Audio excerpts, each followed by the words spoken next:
if you break your arm, an X-ray gives you a jagged white line. Right. It's completely binary, broken or not broken. Exactly. The world just makes sense. The doctor points at the screen, you get a cast, your friends sign it, Yeah. and you have a very clear timeline for when the pain is going to stop.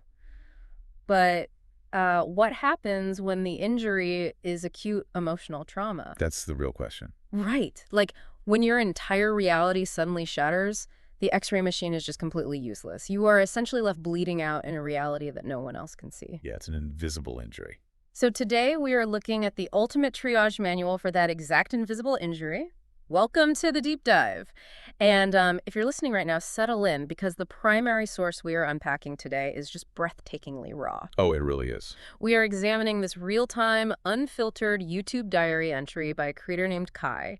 And I want to be clear, this isn't just a casual vlog. No, not at all. This is Kai documenting the absolute epicenter of day one of a 30-day no-contact rule following a profound breakup. And I think the context of this source material is really vital to understand before we dive into the actual mechanics of what Kai is doing. Yeah, definitely set the stage for us. Because, the internet is just flooded with polished, retrospective advice on how to get over a breakup. Like 10 steps to heal your heart, that kind of thing. Exactly. And those are created by people speaking from the safety and comfort of being fully healed. They're looking backward. But what Kai has given us is incredibly rare. Yeah. It is a live-fire psychological case study in managing acute emotional shock. Kai is sitting squarely in the agonizing mess of the first 24 hours. There is no distance at all. Right. There's no retrospective wisdom. There's only the immediate chaotic necessity of surviving the day. And I really want to relate this directly to you, the listener, because maybe your romantic life is perfectly fine right now. You might be wondering why a breakup diary is relevant to you. Right. Why should they care? Exactly. And I promise you what Pi is demonstrating here is a masterclass in human resilience that extends way beyond romance. Oh, absolutely. We are talking about navigating the immediate aftermath of any profound loss. I mean, this could be a sudden job loss or a betrayal by a close friend. An unexpected medical diagnosis. Yes, or just any moment where your anticipated future is violently ripped away from you. We are going to explore the literal physical mechanics of halting our own self-destructive impulses when our world gets turned upside down. Because the psychological and somatic responses to a sudden breakup, they are virtually indistinguishable from the responses to those other life-altering events you just mentioned. Wait, really? Indistinguishable? Yeah. The brain does not easily differentiate between the sudden loss of a romantic attachment figure and the sudden loss of a core identity, like a career. Oh, wow. Because in both cases, the baseline reality the brain relies on to predict the future has just vanished. That makes total sense. So the survival tactics Kai outlines for day one, the aggressive detoxing of triggers, the management of mental looping, the physical grounding, these are universally applicable protocols for acute psychological shock. Okay, so to understand those protocols, we really have to deeply examine the psychological baseline Kai is operating from right at the beginning of the video. Yeah, that first impression is so telling. It is. The video starts, and Kai's presence is immediately visibly self-conscious. It's a very messy, unpolished presence. Which makes sense for day one. Right. But Kai is actively apologizing for, quote, being a messy being yesterday and worrying out loud about doing things right. Yeah. And it's just so striking to watch someone in that much pain apologize for not performing the pain perfectly.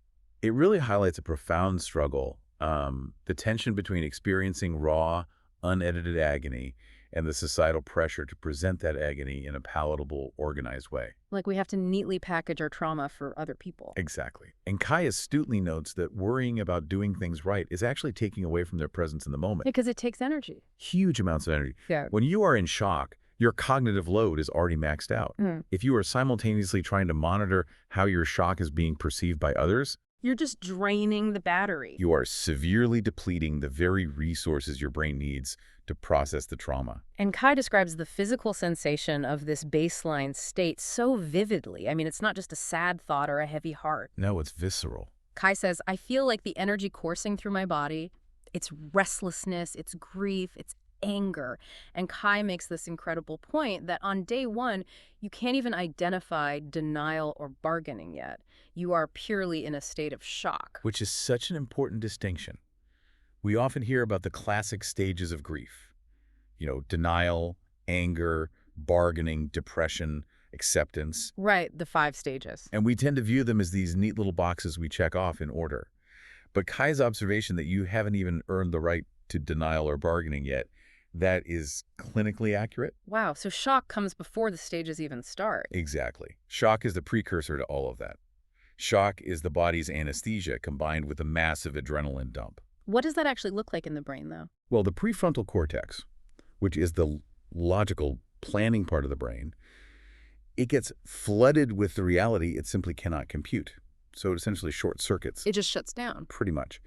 And meanwhile, the nervous system is suddenly firing on all cylinders, releasing cortisol and adrenaline because it perceives a massive threat. But there is no physical predator to run from. So you're just sitting on your couch feeling like you're being chased by a bear. Exactly. There is nowhere for that restless, chaotic energy to go. Mm. It just ricochets around the body. And because of that ricocheting energy, Kai brings up this deeply exhausting concept of masking. Masking is brutal. Because, like Kai says, life just stubbornly continues around you. You still have to go to work, you still have to buy groceries, you still have to talk to acquaintances. The world doesn't stop. It doesn't. So you try to go about these conversations as composed as possible so you don't burden anyone else. But in Prize words, deep down, you're just breaking. Let's go back to that X-ray analogy we started with for a second. Imagine walking around with a compound fracture in your leg. Okay. The bone is literally sticking out of the skin. Ouch. Right. But by some dark magic, it is entirely invisible to the outside world. So you walk into a coffee shop, you order a latte, you smile at the barista, you try not to limp. And you try not to scream in agony every time you put weight on it. Exactly. Yeah. Because nobody else can see the blood and you don't want to make a scene. So I have to ask, how does this kind of daily masking actually exacerbate the emotional shock Kai is talking about? Well, if you think about masking a physical injury of that magnitude, you are actively causing more tissue damage, right? Yeah, for sure. You are grinding the broken bone against itself, tearing muscle fibers, and increasing the internal bleeding. And psychologically, masking does the exact same thing. It does damage. Massive damage. It requires huge amounts of metabolic and cognitive energy to maintain the facade of normalcy. You are taking the severely limited resources your brain needs to stabilize your nervous system, and you're diverting them to the muscles in your face to hold a smile. Oh my God. Yeah, or diverting them to your vocal cords to modulate your tone so you sound fine. You're spending everything you have on the performance of being okay. Exactly. And worse than that, when the outside world responds to your mask, they treat you as if you are okay. Which feels so alienating. It creates a profound, dizzying sense of isolation. You are surrounded by people, yet you feel completely alone because the reality of your internal world is being entirely unseen and unacknowledged. That sounds like a recipe for a breakdown. It is. The shock is actually prolonged because your external reality isn't allowed to match your internal devastation. The brain is caught in a constant draining state of cognitive dissonance. Which perfectly sets up this really fascinating contrast Kai makes next about creating a virtual space for this specific video. Right, the coffee shop metaphor. Yeah, Kai used to be a live streamer and describes those past streams as feeling like an online coffee shop. Very cozy, very comfortable. Kai compares it to the Friends Cafe Central Perk. Just a low-stakes hangout spot. Exactly, just a chill place where people drop by, chat, and hang out. But Kai says that trying to create this new space, this specific container for holding heartbreak and navigating the no contact rule, it felt profoundly different. It had to feel different. Right, because when Kai tuned into the energy needed for this new space, it initially felt like immense loss, this deep restlessness, this unfinished business.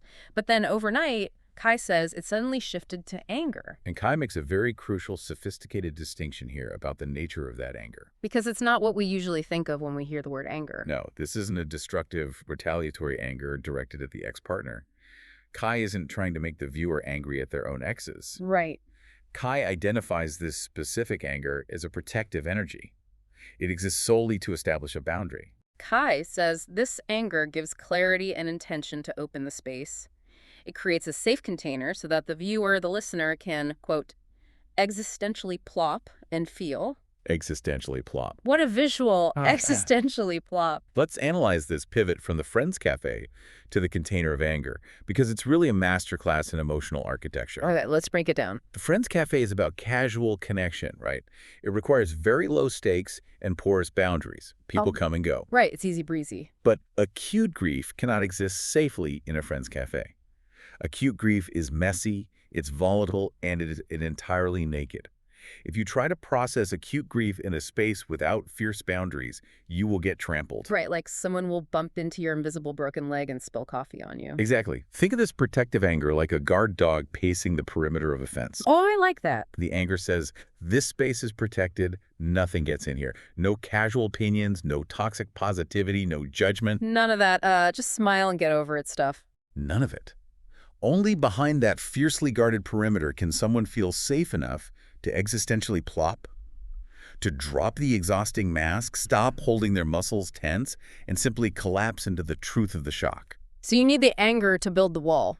Raw grief requires a fiercely protected perimeter precisely because the person experiencing it has zero psychological defenses of their own in that moment. Kai is acting as the psychological bouncer for this shared space. Kai is standing at the door, teeth bared at the outside world, so you can just collapse on the floor inside and breathe. Exactly. And because the mind is in this incredibly vulnerable, defenseless state of shock, Kai emphasizes that your immediate physical and digital environment must be aggressively managed. Yes. I mean, if masking is draining all our psychological energy, it makes sense why Kai insists our immediate environment has to be completely sanitized. Our brain just doesn't have the bandwidth to process a stray photo of our ex. And this is the transition from understanding the emotional baseline to executing tactical survival. Right, moving into the actual rules. When you are in shock, your nervous system is hyperreactive. Your baseline arousal is so high that even the smallest stimulus can trigger a massive emotional cascade. Which is why step 1 of Kai's no contact rule is the 3-day trigger cleanse. The cleanse is essential. Kai instructs the viewer for the first 3 days to ruthlessly set aside anything that reminds you of the person. You remove the photos from your walls and your phone. You aggressively avoid their stories, their digital footprints, their activities. Everything. Yeah, you even move their contact information to a hard drive that you keep somewhere so obscure that you literally have to, quote, ransack your own house to find it. It's a literal detoxification process, and the neuroscience behind it is critical to understand. What's happening in the brain here? Well, the brain is a pattern recognition machine. During a relationship, you build incredibly dense neural pathways associated with that person's face, their name, the sound of their voice. Right, they become ingrained in your daily life. And when the relationship ends, those pathways don't just disappear. Every time you see a photo or check their social media, your visual cortex sends a signal to your amygdala, which instantly perceives the absence of that person as a new, fresh threat. Wait, so it thinks the trauma is happening all over again? Yes. Yeah. You are experiencing a microdose of the initial trauma. You are re-breaking the leg every single time you look at their Instagram story. Oh, wow. That is brutal. So by creating a physical and digital friction like hiding a hard drive, you are giving your prefrontal cortex just enough time to intervene before the amygdala takes over. It gives you that beat to say, hey, don't plug that hard drive in. Exactly. And Kai also takes this a step further into the social realm and talks about setting boundaries with friends. Kai says you have to proactively warn your friends not to discuss the ex. Which is so hard for people to do. Right, but Kai says you have to tell them explicitly that you are creating a buffer zone where your emotions can plop without the interference of accidental triggers from conversation. Because we often expect our friends to just read our minds. Yeah. Or we assume they know what we need. Yeah, we think they'll just magically know not to bring them up. But Kai is advocating for explicit, verbalized boundaries. By telling friends, please do not bring this person up, do not tell me what they are doing, you are actively constructing that protected container in your physical reality. You're recruiting them. Yes, you are deputizing your community to help man the perimeter alongside your protective anger. Okay, wait, I struggle with this concept immensely. I want to push back on this idea of a total, immediate blackout on behalf of human nature. Okay, let's hear it. Because Kai talks about this overwhelming urge that hits you during this detox, the urge to send one more message or one last goodbye. And Kai acknowledges how much of a struggle this is, that you're going to think, maybe this person doesn't know how I truly feel. If I just explain it one more time, it will make sense. The classic one last message. Right. And honestly, if someone abruptly ends a relationship with me or fires me, my brain absolutely demands to know why. If I don't send that message, aren't I just letting the wound fester in the dark? Doesn't the human psyche require closure to heal? Why is Kai so strict about this? That is the most common and frankly destructive trap of the early grieving process. Mhm. The myth of the final clarifying A conversation. myth. Yeah. We are conditioned by movies and literature to believe in narrative resolution. Oh. But let's look at the biology of what is actually happening when you feel the desperate urge to send that message. Okay. When you are in day one, in a state of shock and restlessness, you are not actually seeking cognitive closure. I'm not. No, you are seeking a hit of dopamine and oxytocin. You are seeking chemical connection to soothe the visceral panic of separation. So it's not about exchanging information. It's like reaching for a painkiller when the anesthesia starts wearing off. Precisely. The brain is in withdrawal, and Kai dissects this urge beautifully. Kai doesn't say, don't write the message. Right. The urge is real. The urge is very real. Yeah. So Kai advises writing those messages in a physical notebook and actually jokes about owning a multitude of notebooks for this exact purpose or typing them out in a secure phone app. Just don't hit send. Exactly. The strategy is to externalize the chaotic feeling to get it out of the body without initiating a feedback loop with the source of the trauma. Because Kai even admits to having sent those one last messages in past relationships. Yes. And Kai says, with such grace, there are no mistakes. It's not about judging yourself for craving the painkiller. The real question Kai poses, the filter you have to run this through is, will sending this message serve you in this exact moment? Will it serve you? Yeah, will it serve you? And the answer on day one is almost unequivocally no. Really? Never. Think about the possible outcomes. If you send the message and they respond coldly or don't respond at all, your amygdala registers a new rejection and you are re-traumatized. Ouch. If they respond warmly, you are given a hit of dopamine and false hope, which only prolongs the agony of the inevitable withdrawal. So either way, you lose. The urge to send one last goodbye is usually just the ego trying to exert control over a situation where you feel entirely, terrifyingly powerless. Which reinforces what Kai states is the core philosophy of this entire 30-day no-contact rule. Kai states explicitly that this 30 days is not about defining what the next step is. Right. It is not about figuring out the future of the relationship or getting them back or finalizing a permanent severance. It is simply a pause. A vital pause. Kai says it's a pause to let your head screw back on and let your heart stop screaming so loud that you can't hear anything else. You cannot make structural life decisions in this state. It is the essence of emergency room triage. How so? If you are brought into the ER with a shattered leg, the doctors aren't standing over your bed asking you to map out your long-term physiotherapy schedule for the next 6 months. Right, they're not asking if you're doing a 5K next spring. They aren't asking if you plan to run a marathon. They're just trying to stop the arterial bleeding and stabilize your vitals so you don't go into cardiac arrest. Kai is saying the 30 days is just stabilization. No big actions. No grand declarations. Just a moment to slow the bleeding. But slowing down, taking that pause, and actively suppressing the evolutionary urge to send that message or fix the problem, it creates a physical, burning discomfort. It's agonizing. Kai says it feels counterintuitive because your body, your mind, your heart is just screaming for you to do something to stop the pain. And Kai uses a highly specific, visceral story to explain how to survive this exact feeling of agony. And honestly, it might be the most profound metaphor in the entire video. I agree completely. Kai tells the story of washing a specific type of root vegetable. This is a remarkable piece of experiential wisdom because it perfectly maps a physical sensation to a psychological truth. Let me set the scene for the listener. Kai is at the sink washing this root vegetable, and suddenly Kai's hands just start itching and burning intensely. Just out of nowhere. Yeah, it's an overwhelming chemical reaction. So Kai stops, Googles it, and the internet gives a very clear warning.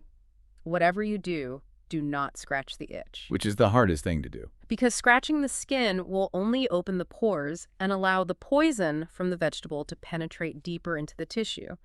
The immediate instinct when you feel a burning itch is to aggressively scratch it. It is an evolutionary reflex to remove a parasite or a toxin. It is deeply ingrained in our biology. Yeah. Action equals relief. So Kai describes this incredibly intense image of standing at the kitchen sink, physically crying, totally freaking out from this unbearable burning sensation, but forcing themselves to just keep washing the vegetable and doing other household tasks without scratching. You're just doing it. Just letting the burning do its thing. Kai calls it that awareness. Uh, Possessing the sheer awareness to just let it burn. Let's deeply analyze the mechanics of this metaphor because it perfectly encapsulates the counterintuitive agony of grief and the entire biological purpose of the no-contact rule. Break it down for us. The burning itch is the emotional agony of the breakup. It is the panic, the shock, the desperate need for the pain to stop right now. Okay. The act of scratching is the action you want to take to soothe it. Calling the ex, checking their Instagram, sending that one last angry text, or even just numbing out with a distraction. Right. Your brain is screaming at you. Scratch IT, fix IT, call them, do something. But Kai realizes, through the pain of this root vegetable, that taking that action, scratching the itch, feels like a momentary relief, but it actually pushes the poison deeper. Exactly. If you call the ex, you might feel a split second of relief as the phone rings. You are scratching the itch. But the ensuing conversation, or the cold voicemail, or the realization that nothing has changed pushes the trauma deeper into your psyche. You are literally rubbing the poison into your emotional bloodstream. It prolongs the suffering and increases the damage. So if we can't scratch, what is the alternative? The alternative is arguably the hardest thing for a modern human being to do. Yeah. Sheer, unadulterated distress tolerance. Distress. It is standing at the sink, crying, freaking out, feeling your nervous system light up with fire, and not doing the thing. That sounds impossible. It requires knowing, intellectually, that the burning is a temporary chemical reaction, a spike in cortisol and adrenaline that will eventually metabolize and fade if you do not interfere with it. Kai says the invitation here is to be so comfortable with just letting it be as it is. And I want you, the listener, to really think about how often in your daily life you try to instantly fix emotional discomfort by acting out. We do it all the time. We do. Maybe you get a stressful, passive-aggressive email from your boss, and your immediate instinct is to fire back a defensive reply. You were scratching the itch. Yep. Or you feel a sudden pang of loneliness on a Friday night, so you immediately open a dating app to doom scroll for a hit of validation, scratching the itch. We lack the sheer distress tolerance to just stand at the sink, let the discomfort burn, and trust our bodies to process it. We are terrified of the burn. We are terrified because our society conditions us to believe that all discomfort is pathological and requires immediate intervention. Right, there's always a quick fix. We have an app or a pill for every minor inconvenience. Kai is challenging that entirely. Kai is stating that the discomfort is natural, it is the body doing its job, and the immediate intervention is what's actually harmful. Wow. The Burning Hand story is a masterclass in radical acceptance. You're accepting the reality of the pain without demanding an immediate solution. But, and this is a big but, Kai also recognizes the limits of human endurance. You cannot just stand there at the sink with your hands burning all by yourself indefinitely. No, you'd break. The sheer isolation of the no-contact rule, combined with the agony of not scratching the itch, it requires a massive counterbalance, because if you try to endure that burning in a vacuum without support, the psychological pressure will eventually fracture your resolve. So Kai's second official rule for the 30 days is creating a robust external support system of family and friends. And Kai is very specific about how you do this. You don't just passively hang out with them and hope they notice you're sad. Right, no hinting. Kai says you must explicitly warn them about what to expect. You literally tell them, I am going to be offloading. I am going to be processing out loud. You thank them in advance for holding space for the laughter, the crying, the reminiscing, and the moments of pure cringe where you just obsess over memories. Kai is deliberately externalizing the internal experience here. And Kai brings in some heavy hitters to back this up, referencing grief experts David Kessler and Gabor Mate, noting that, quote, grief needs a witness. Grief needs a witness. Why is that? Let's look at the evolutionary biology of it. Yeah. Human beings are fundamentally social primates. We are pack animals. Historically, a lone human on the savannah was a dead human. We needed the group to survive. Exactly. Our nervous systems are literally wired to co-regulate with the people around us through mirror neurons. When we experience a profound loss, our internal narrative often becomes severely distorted. Oh, totally. We blame ourselves. We catastrophize. Our amygdala signals that our very survival is at risk because a key attachment figure is gone. So if we just try to process that grief in a journal by ourselves, we're basically trapping ourselves in an echo chamber of our own panic. Precisely. When you internalize pain, it becomes a closed-loop system of suffering. It magnifies and mutates in the dark. So the witness acts as what, like a release valve? A witness is someone who simply listens, validates the reality of your pain, and regulates their own nervous system in your presence, acts as a grounding wire. They provide an external anchor of safety that allows your amygdala to power down. I love that, a grounding wire. By externalizing the experience to a witness, you move the grief from a solitary traumatic event, which feels like a death threat to the brain, into a shared human experience. And Kai explicitly states that this YouTube video itself is meant to be a virtual witnessing container for the viewer. It's very meta, but so effective. Kai is saying, I am externalizing my experience, and in doing so, I am witnessing yours. It's incredibly beautiful. But Kai also takes a deeply vulnerable turn here, issuing a very serious, non-judgmental warning against the dark side of coping. Because there is always a dark side. Right. When the burning of the root vegetable becomes too intense, and if you don't have a witness, the urge to numb the pain becomes overwhelming. This is a pivotal turn in the narrative. Kai warns against using alcohol, distracting with excessive extracurriculars, or finding any means to just numb the pain. And Kai doesn't just deliver a preachy PSA about the dangers of drinking. Kai offers a very intense personal confession. Yeah, that part was heavy. Kai says, I have been there over and over again. Kai admits to having lost friends in the past because those friends got so angry and exhausted by Kai's self-destructive behavior during breakups. It takes a toll on everyone around you. And Kai shares these haunting, recurring sentences that friends used to say, literally begging Kai, please, preserve your dignity. Preserve your dignity. That phrase carries so much weight. It is remarkably candid. Let's analyze what's happening when we choose to numb. Alcohol, compulsive socialization, reckless behavior. These are all ways of forcefully disconnecting from the body so you don't have to feel the burn. They are the ultimate itch scratchers. Yes. But what Kai's friends were responding to, that plea to preserve your dignity, was the recognition that numbing doesn't just pause the pain. It actively degrades your self-worth. Because you do things you wouldn't normally do. When you are intoxicated or frantically distracting yourself, your prefrontal cortex is severely compromised. You inevitably cross your own boundaries. You text the ex, you show up at their door, you compromise your values, you engage in behaviors that the sober, grounded version of you would be deeply ashamed of. Which Kai specifically mentions. Kai says, I'm not on a soapbox, but usually the alcohol led to really poor decisions, like showing up somewhere at somebody's doorstep, and Kai makes it clear. We are not going there this time. We are maintaining the perimeter. But notice Kai's brilliant framing now. Kai says, I'm lovingly going to tell you that you can do whatever you want. There are no mistakes. Taking the shame out of it. Kai is actively stripping away the shame. Shame is what keeps people trapped in self-destructive cycles. By saying there are no mistakes, I've been there, Kai is offering a practical reality check without moral judgment.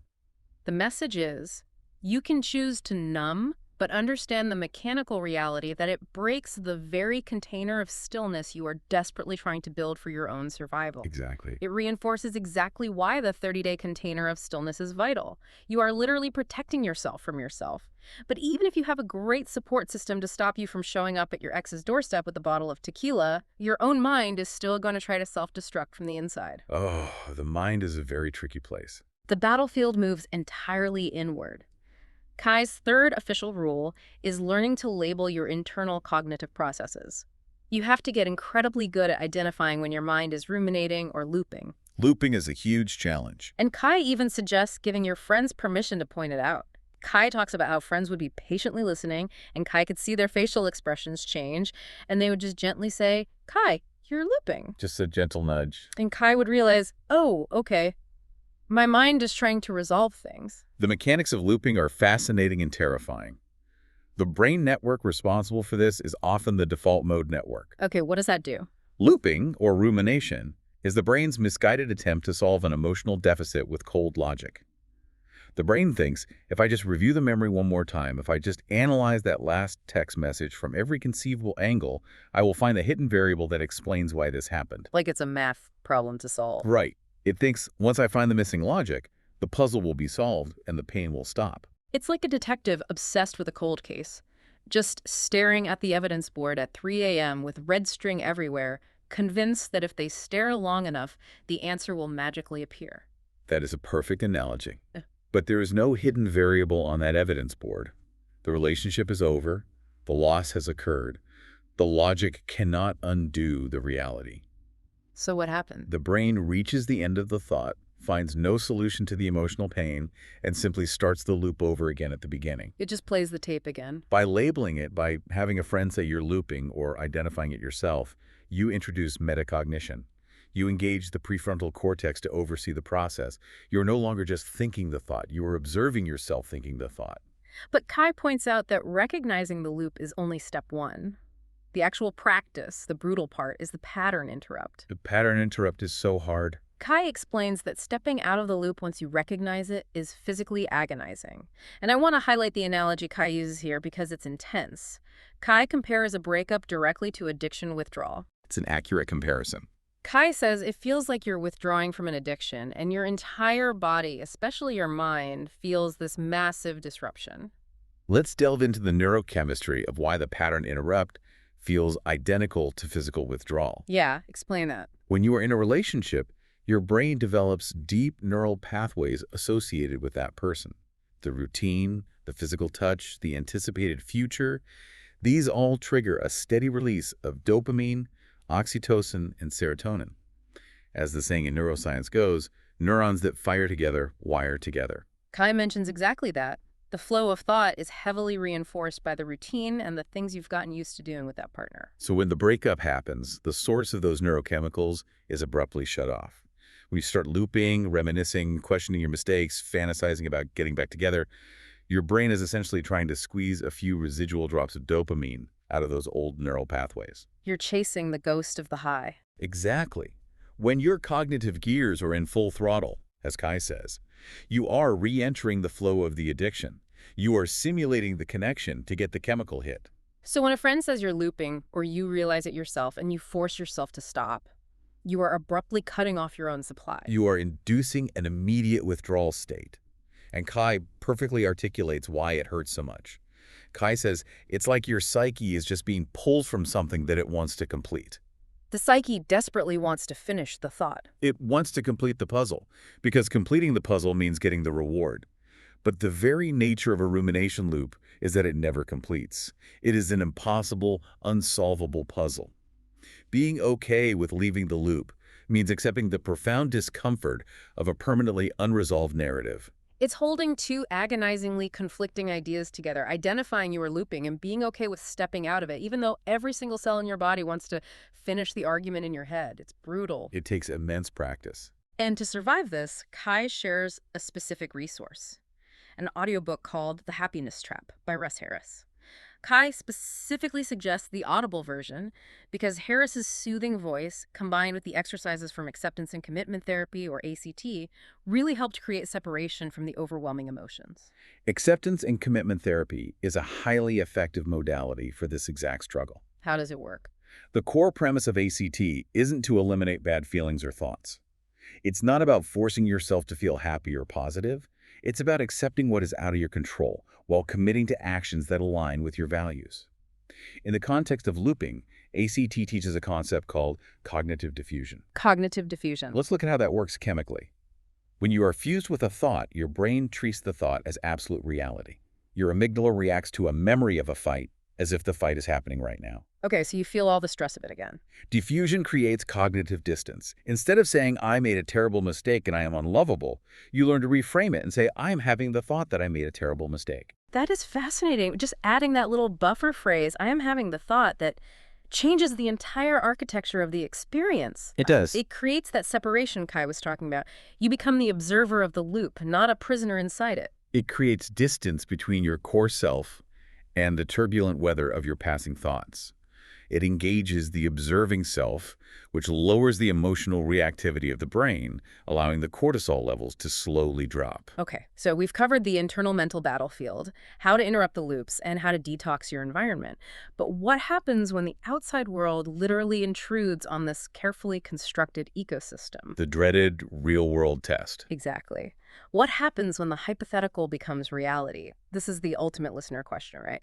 You're doing the 30 days, you're observing your loops, you're standing at the sink washing the root vegetable, and then your phone buzzes. Oh, the stomach drop.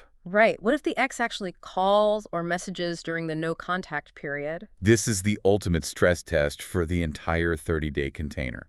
And I was really surprised by Kai's advice here. You might expect a strict no contact rule to mean you ignore them entirely, ghost them, lock the door, throw away the key. Which is what a lot of people do. But Kai says if they call or message, you don't need to give the silent treatment. Kai advises communicating your intentions clearly, simply asking for the space and time you need to clear your head. Let's unpack the nuance here, because Kai's reasoning is deeply grounded in emotional maturity and nervous system regulation. Yeah, explain why ghosting isn't the answer. Ghosting or the silent treatment is often a reactive, fear-based behavior. It's Yes. either a punitive measure, trying to regain control by hurting the other person, or it's a total collapse of boundaries out of panic. But clearly stating, I'm taking this 30 days, I need this space right now to clear my head, is an assertive, grounded boundary. Kai says it's about trusting that the space is honoring both of you. And communicating that clarity only leads to respect. Respect elicited from them, but more importantly, self-respect. Kai says you are honoring yourself in the process. That is the crux of it. Self-respect. Think about the cognitive load of ghosting. It's exhausting. If you ignore the message, but spend the next 48 hours agonizing over the fact that you ignored it, checking your phone every 5 minutes to see if they messaged again, wondering if they are angry, you aren't actually in no contact. Right, you're still obsessing. You are still actively, obsessively engaged in the dynamic. Your brain is still flooded with cortisol. By calmly stating your boundary, you are taking control of the narrative. You are enforcing the perimeter of your safe container. It signals to your own nervous system, I am in charge of this space, and I have effectively protected us. It's the guard dog politely but firmly turning someone away at the gate rather than hiding under the porch in silence. Exactly. But even if you handle that perfectly, even if you manage the loops and the boundaries, the sheer physical toll all of this takes on your body is immense. And Kai closes out the video by focusing entirely on the physical somatic reality of day one. The physical toll is huge. Kai paints this haunting late-night visual. Kai says they had an image of floating on a piece of wood in the middle of the ocean, experiencing this profound soul exhaustion. You're floating on this driftwood, your lips are incredibly dry, and you are just praying for water. That metaphor is incredibly evocative. Mm. It captures the vastness, the isolation, and the sheer survival mode exhaustion of acute grief. You are entirely at the mercy of the elements, clinging to debris, waiting for rescue. And Kai connects this dreamlike metaphor to highly specific, literal, physical advice. Because your lips are dry in the metaphor, Kai urges the viewer to literally hydrate in the real world. Drink water. Kai says to use water as something to allow flow back into your vessel, whether it's drinking it or taking a hot shower and setting intentions in the water. This is a beautiful translation of an emotional state to a biological intervention. Does drinking water actually help trauma? When the mind is trapped in that ocean of exhaustion, trying to reason with it logically doesn't work.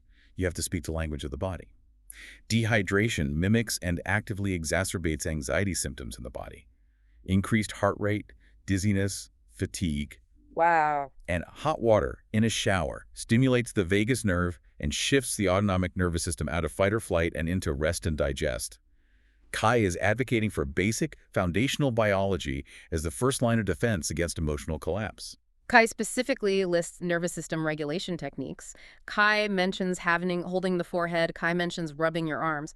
But then Kai stops, puts the microphone down, and gives this urgent, incredibly specific instruction for this exact breakup scenario. This part was fascinating. Kai looks at the camera and says, in this particular situation, I'm being told to share for you to rub your shin. Kai actually demonstrates physically rubbing the shin, explaining that it brings you back to your body. Let's look at the neurobiology of why havening and rubbing the shin are so effective. Yeah, please do. Havening, which involves specific touch to the face and arms, has been shown to generate delta waves in the brain. Delta waves. These are the same slow brain waves that occur during deep sleep. This specific type of touch mimics the soothing actions of a mother to a distressed infant, and it literally downregulates the amygdala, signaling safety. And the shin rubbing? It seems so random, but Kai is so insistent about it. It's brilliant somatic grounding. When we are ruminating, looping, freaking out about the past or the future, All of our energy and blood flow is conceptually and physically trapped in our head and our chest. We're totally stuck in our heads. We are top-heavy, our breathing is shallow, we lose proprioception, which is the awareness of where our body is in space. We literally lose contact with the physical reality of the ground beneath us. We are, as the metaphor goes, floating on the piece of wood. By reaching all the way down and physically rubbing your shin, you are forcing your brain to process a strong tactile sensation at the furthest extremity of your body. You are physically pulling your neural awareness out of the chaotic prefrontal cortex and driving it all the way down your legs toward the earth. You're forcing the brain to acknowledge, hey, I have legs, they are touching the floor, I am here. Exactly. It reminds the nervous system, I am not floating in an ocean of despair. I am a physical body sitting in a room, and my shin feels like this. It's a reality check. It snaps you out of the virtual reality of your panic and drops you back into the tangible world. In the muddy waters of diagnostic uncertainty that we talked about at the very beginning, when the injury is invisible and the mind is running wild, the physical body is the only anchor you have left. It clears the static. When the X-ray machine is broken, you just have to feel the bones yourself. Let's step back and look at the massive conceptual architecture Kai has built here. It really is comprehensive. This hasn't just been a list of breakup tips. Kai's Day 1 Survival Guide is a profound blueprint for surviving total emotional devastation. We started by understanding the chaotic baseline, how the initial biological shock forces us into this exhausting, metabolically draining performance of masking. And we explored how Kai shifted from the low-stakes Friends Cafe to utilizing anger as a fierce protective perimeter, creating a safe container where we're allowed to drop the mask and existentially plop. We examined the neurological necessity of the 3-day trigger detox, clearing the blast radius so the amygdala can stop constantly firing. We dismantle the illusion of the one last message, recognizing it for the dopamine hit it truly is, and establish that this 30-day period isn't about making decisions, it's about pure emergency room stabilization. We navigated the unforgettable root vegetable metaphor, the agonizing wisdom of standing at the sink, feeling your nervous system burn, and possessing the sheer distress tolerance to not scratch the itch, knowing that acting on the pain only pushes the poison deeper. We discussed the vital evolutionary role of witnesses, how externalizing the pain to trusted friends allows for co-regulation, preventing the internal narrative from mutating into self-destruction. Right, keeping us from crossing our own boundaries and losing our dignity to alcohol or numbing. We broke down the mechanics of the internal loop, the brutality of the pattern interrupts that mirrors literal chemical addiction withdrawal, and how tools like cognitive diffusion can help us separate our observing self from the turbulence of our thoughts. And finally, we learned how to handle external intrusions with grounded self-respect, and how to bring our floating, exhausted souls back down to earth by simply speaking the language of the body hydrating, generating delta waves through touch, and rubbing our shins to pull our awareness back to the floor. It's a complete toolkit. It really is. But before we sign off, I want to leave you, the listener, with a final, lingering thought to mull over. It's inspired by that agonizing moment Kai talked about, breaking a mental loop. Remember, we established that interrupting the loop is so painful because our psyche desperately wants to finish the thought. It wants the puzzle to be complete so it can get the chemical reward. Exactly. But I want you to deeply consider this in the broader context of your own life. How much of our suffering in any type of loss or failure or sudden change isn't actually about the loss itself, but is simply our brain's stubborn evolutionary refusal to accept an unfinished sentence? That is the core of human psychological suffering. We are so desperate for the clean, visible break. Exactly. We want the jagged white line on the X-ray so we can point to it and say, there it is, that's why it hurts, and this is exactly how the story resolves. We want the narrative to close. But it doesn't always close. No. The truth is, when you step into the muddy waters of sudden loss and emotional shock, the X-ray machine is broken. The answers aren't on a screen. The sentence will never be finished. Sometimes the only thing you can do is stand at the sink, let your hands burn, rub your shins, and simply survive day one. Thank you for joining us on this deep dive. We'll catch you on the next one.